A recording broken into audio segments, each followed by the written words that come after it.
My name is Josh Pray, and I tell jokes. 5 things to know before putting up Christmas decorations with your white friends. 5. Number 1, you are in competition with somebody you've never met. My friend Kevin Kirby came down from Virginia this week, and I asked him, could he help me put up my Christmas decorations? He said, yeah. Came to my house, got a box of Christmas decorations, real basic. He started putting them up. Then I started noticing Kevin Kirby started going to other stores to add Christmas decorations to my house. I was like, Kevin, I don't need that. I don't want that. I didn't ask you to do that. Then after a while, I started figuring it out and hearing him mumble and talk about stuff that he was competing with somebody that didn't even exist. The word of the month will be the most. White folks gonna do the most when it comes to any kind of decorations. But when it comes to Christmas, somewhere in their childhood, somewhere in adulthood, somebody outdid them, and they shall no longer never let that happen again. If you invite your white friends to help you put up Christmas decorations, guaranteed you gonna be competing with somebody from a movie that a character that ain't even exist. But let them be. My light bill gonna be higher than gas prices in January. I already know it. Number 2, they are going to make sure everything in your yard becomes part of the Christmas decorations.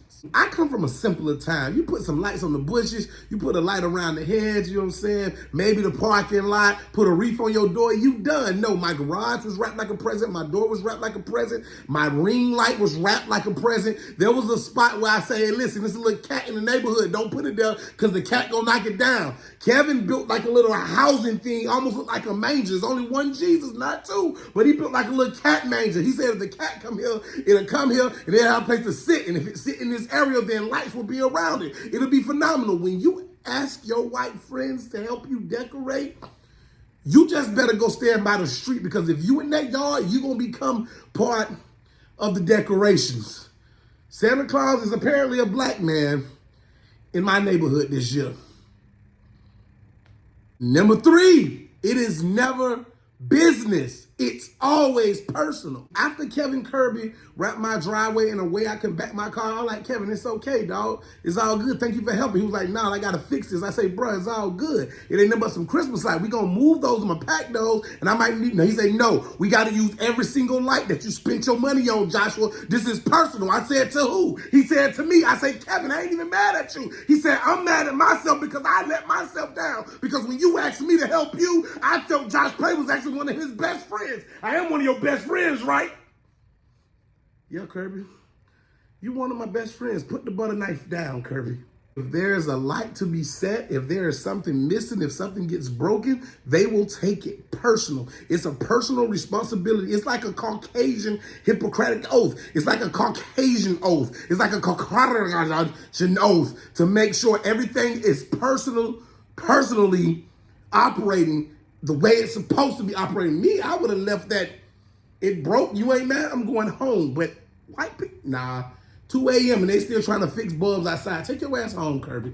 Number 4, if you are getting your white friends to help you put up decorations, do not make any joke, because they will try to make it a reality. Neighbors across the street has like a 10-foot Santa Claus blow up every year, right? So I mentioned that to him, and I was like, dog, we should do like a Santa Claus that big, but put like an AK-47 in it to show my Santa Claus don't play.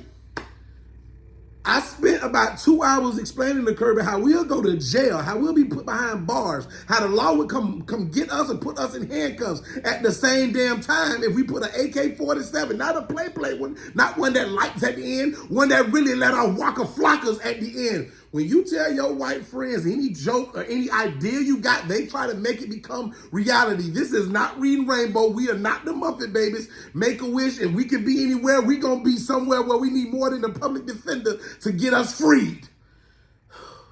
Put the real weapon back, Kirby.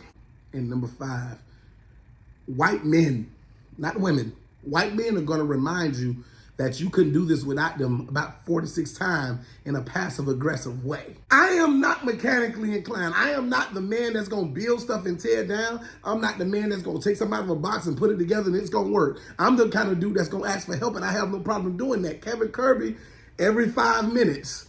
You couldn't do this? I can't believe you couldn't do this. Josh, while I'm screwing this, I'm just thinking, he really couldn't do this without me. Hey, Josh, could you hand me that tool? No, Josh, the hammer. If I wasn't here to point out that hammer, you would have never got that hammer, Josh. You couldn't do this. To all of my Caucasian male friends, mind your damn business. Okay? Okay, so what? I couldn't do it. Why I got friends like you. Thank you. Merry Criminal.